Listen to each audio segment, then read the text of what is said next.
Abdoulaye Ndoye secrétaire général bu CUSEMS mooy suñu gan tey ñu nar a waxtaane ak moom l'école Sénégal ëllëgam ginnaaw ndaje bi amoon na àjjuma ji ñu génn diggante premier ministre ak jàngalekat yi wala bokk ñenn ci jàngalekat yi ñu tuddee les syndicats les plus représentatifs Abdoulaye Ndoye maa ngi lay nuyu. maa ngi lay nuyu Moustapha.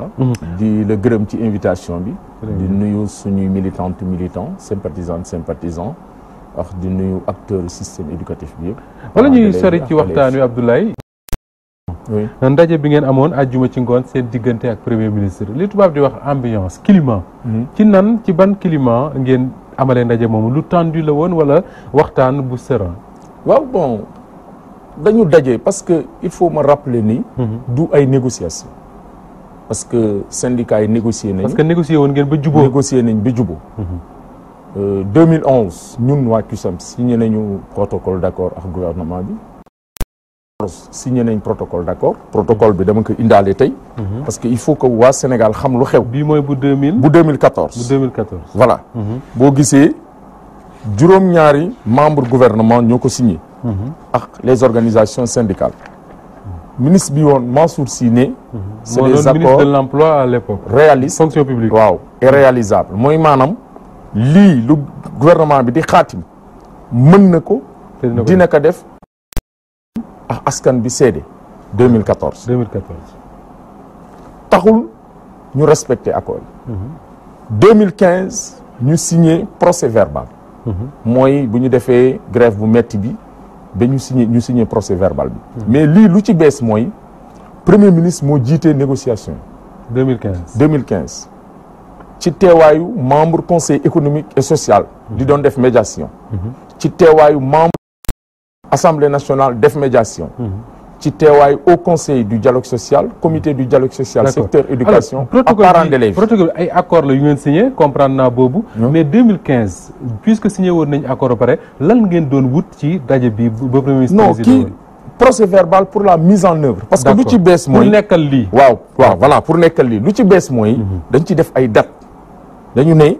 maanaam diir sangam. lii dana ko def d'ailleurs ci fin bi dañ ko bind premier ministre dafa ne maa ngi wax médiateurs yi ak au conseil du dialogue social maanaam ñu taxaw ndax nguur gi engagement yu mu jël mu respecté ko ci date boo xam ne bind nañ ko fi te ñu signé ko di wax ni protocole bi juróom-ñett ministre ñoo ko signé ak ci ndigalam moom njiitu jëwriñ représentant médiateurs yi ak le secteur général du Dakar le 6 mai 2015. protocole d'accord nag. dafa am une valeur juridique administrative. moo tax lii mooy document yoo xam ne ñun ci lañ sukkandiku pour ne nguur gi tey foog mu respecter accords yi mu signé ak jàngalekat yi. accords yi nguur gi dafay wax ne am na lu mu ci def. waaw yéen ngeen ne la mu ci def bariwul même est-ce que mën nga ñu leeral rek Abdoulaye Ndoye lan la ñu def ci accords yi ak lan lañ ci deful. li may njëkk leeral mooy. accords yi ñu signé. dépassé na trop nguur gi respecté ko. date ya nguur gi waxoon ne dinaa joxe nangam. dépassé na ko ba joxewu ko. ñaareel bi mooy 2016 2017.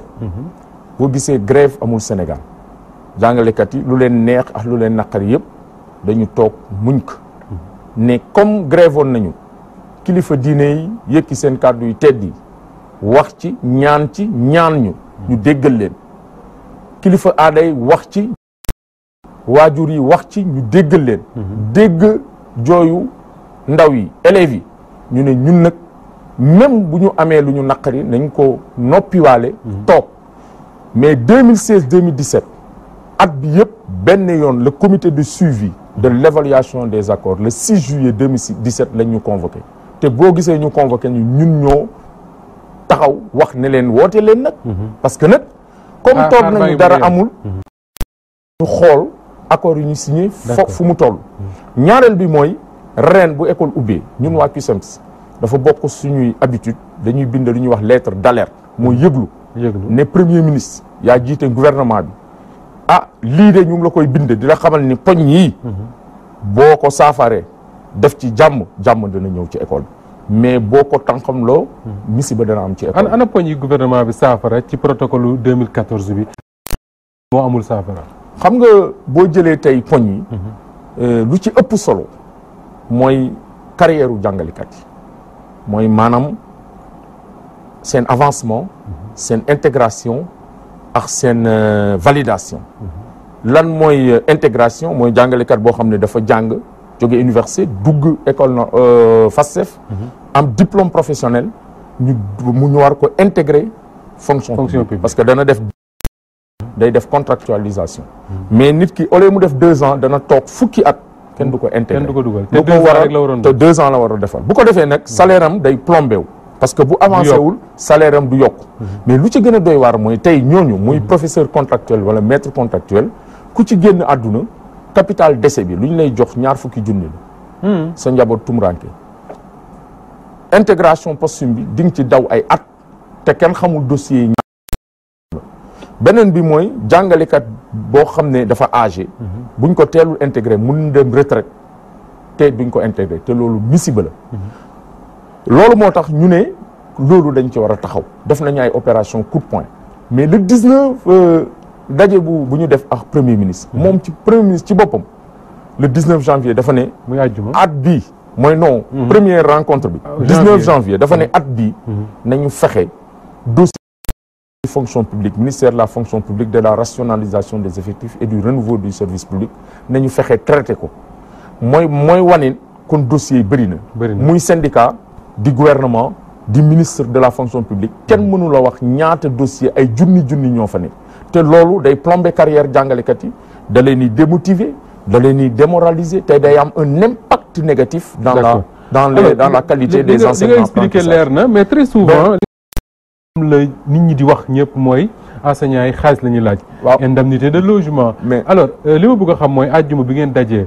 ñaata ngeen laaj wala boog ñaata ngeen doon laaj depuis 2014 ak ñaata la gouvernement bi nangoo teg ci taabal bi waaw xam nga carrière du xaalis du indemnité logement mais ñun laaj nañu tamit ñu tàggat professeurs yi parce que dafa am lu ñuy wax diplôme spéciaux mooy comme professeur mat amatul ndax prof yu mat yu bëri payoor bi dafa bon condition yi ñuy bàyyi njàng mi dem feneen moo tax tey dañuy jël ñu am lijaase bac B ak bac G pour ñu jàngale mat tey ñu jàngale terminal S1 mais ñu jàngale S1 mooy ñu am niveau bac loolu moo tax ñun ñu ne nañ leen tàggat parce que formation diplômante day am un impact positif ci njàngale bi bon wax nañu tamit abri provisoire yi nañu fexe jëlee ko fi wax nañu tamit ne classe yi bu ñu 28 élèves yu bi président Macron ñëw li mu am fii Maris école yëpp am 28 élèves mais yàlla xam na ni école yi weesu na téeméeri élèves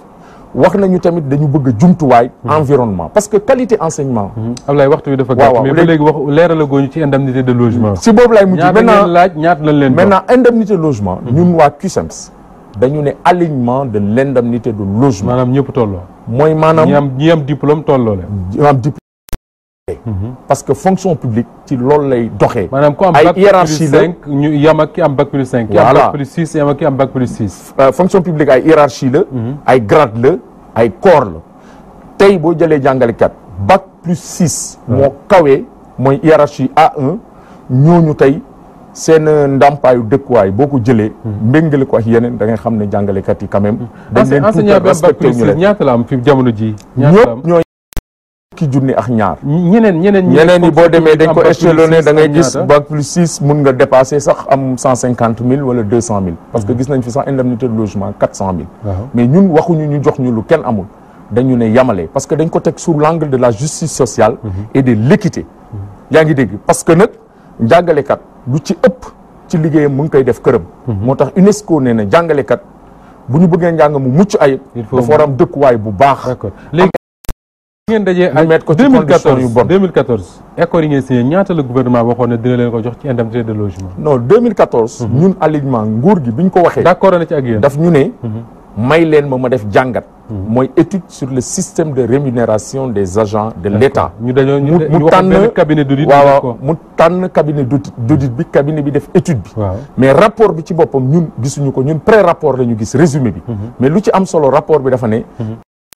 yamale ay inéquité la ak ay disparité léegi nguur gi ci protocole d'accord 2014 bi dañu ne résultat yi bu ñu ko jotee correction yi ñu ngi koy def dans le budget de 2015 tey nous sommes en 2018 au mois de mars 2018 ba léegi defuñu ko kon nag bu ñëwee tey li muy wax noonu jàngalekat yi lu ñu wax mooy yamale. Abdoulaye Ndoye est-ce que mën nga leeral ñi wax naan 80 000 ngeen laaj ñu jox leen 75 000 ngeen bañ 5 000 francs tey nangu ñoo jàngi est-ce que mën nga ñu ko leeral loolu. defe naa ne Moustapha.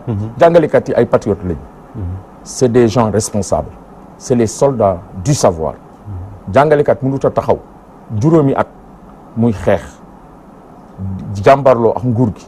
di ñëw ñu koy jox ay miettes. à la limite même day wane ni nguur gi amul ambition pour école. wegguñu jàngalekat yi joxuñu leen seen gëdd. te école du seen priorité. Ablaye man ba léegi. président Macky Sall dama la ne non laaj dañ la moom ba léegi dama bëgg a xam rek man. ñaata le gouvernement bi teg ci taabal ji ak ñaata ngeen wax ne moom ngeen war a am. gouvernement bi ba tax première proposition bi. waaw ñoom bu ñu ñëwee dañu ne 10% de l'indemnité de logement. mooy maanaam 6 000 francs. ñu ne waxuñu loolu ñu ne leen non français ngeen wax. parce que boo ne damay yokk 10% indemnité de logement 60 000. boo defee 10% muy 6 000 francs. ñu ñëwaat ñu yokk bu ñu yokk bi yëpp mën nañ ci yokk 15 000. ku ko dégg Sénégal 60 dem 15 muy 75 000. waaw sénégalais dañ ne vraiment. xool nañu ba xool mais nguur gi njàng mi soxalu leen te xaalis booy def ci njàng du yàq. parce que école investissement la. on parle de l'industrie du capital humain. moo tax ma terminer foofu waaw ma terminer foofu may ma rek. moo tax ñun waxuñu encore une fois dañu ne yamale à diplôme égal. salaire égal parce que mënuñoo nangu. plus 6 ñu leen di traiter comme des moins que rien. te nguur gi moom ci boppam nangu na ni amul équité dans le système de rémunération des agents de l'État. lu des nag mooy mu apporter correctif yi indi yamale jàmm am ci réew. Abdoulaye Ndoye dinañ ko yaatal léegi ci kàllaamay tubaab lay